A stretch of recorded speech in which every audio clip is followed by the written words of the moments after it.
भाई लिटरली अरशद वारसी के शब्दों को सिद्ध होते हुए देखा है मैंने कल सिनेमा हॉल में जब मैं राजा साहब देख रहा था। क्या ही फिल्म बनाई है इन्होंने। ये एक हॉरर कॉमेडी फिल्म है जिसमें प्रभास एक छिछोरे का रोल कर रहे हैं और वो एक छोटे से गांव में अपनी दादी के साथ रहता है और दादी को है अल्जाइमर्स। वो हर बात भूल जाती हैं लेकिन अपने पति को कभी नहीं भूली जो हैं संजय दत्त, जो कई साल पहले उन्हें छोड़कर चले गए थे। लेकिन एक दिन एक फोटो में वो नजर आते हैं और प्रभास को पता चलता है कि वो जिंदा हैं, तो भाई निकल पड़ता है उन्हें ढूंढने। कहानी का कॉन्सेप्ट सुनकर लगा था कि कुछ नया देखने मिलेगा। बदला, तांत्रिक विद्या, हॉरर एंगल और एक इमोशनल फैमिली ट्रैक। लेकिन भाई कहानी जैसा कुछ है ही नहीं। सीन बस रैंडमली चलते रहते हैं, एक सीन में कुछ और, दूसरे में कुछ और दोनों का आपस में कोई कनेक्शन ही नहीं। और भाई 3 हीरोइनों का जो क्लेश दिखाया गया है ना, वो तो इतना इरिटेटिंग था कि दिमाग की नसें खींचने लगी थी। एक जगह लगा कि फिल्म ट्रैक पर आ रही है, जब दादा दादी वाली बैक स्टोरी दिखाई गई लगा कि अब कुछ कहानी जैसा फील आ रहा है।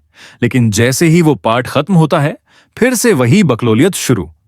एंड फिल्म की शुरुआत में जो 500 रुपए का नोट हवा में उड़ता हुआ हवेली तक पहुंचता है और उस वक्त जो बैकग्राउंड म्यूजिक बज रहा था, भाई मजाक नहीं कर रहा, लिटरली हैरी पॉटर वाला म्यूजिक डाल दिया इन्होंने।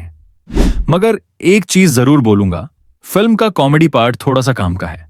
प्रभास का कॉमिक टाइमिंग वाकई में मजेदार था और उनका कैरेक्टर मुझे बुज्जी गाड़ू वाली वाइब दे रहा था, जो मेरी फेवरेट फिल्म्स में से एक है।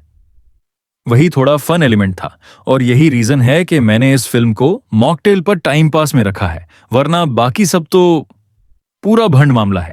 अब टेक्निकल बात करें तो कहानी, भाई जैसे कि मैंने पहले कहा, कुछ है ही नहीं।